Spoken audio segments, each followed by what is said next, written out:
كلمتين بالمختصر، من الآخر الدنيا كلها مصالح، واللي يقول غير كده بيضحك على نفسه.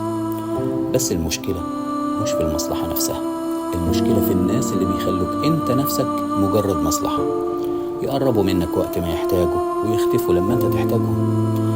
المصلحة الفعلية هي اللي فيها منفعة متبادلة، انا اساعدك وانت تساعدني ونكمل بعض، مش نستغل بعض. النبي عليه الصلاة والسلام علمنا معنى المصلحة النقية الصافية لما قال: أحب الناس إلى الله أنفعهم للناس.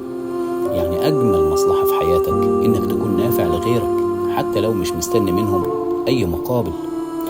فكر معايا، بص حواليك كويس، مين اللي حواليك نافع فعلا ومين اللي كل همه مصلحته بس.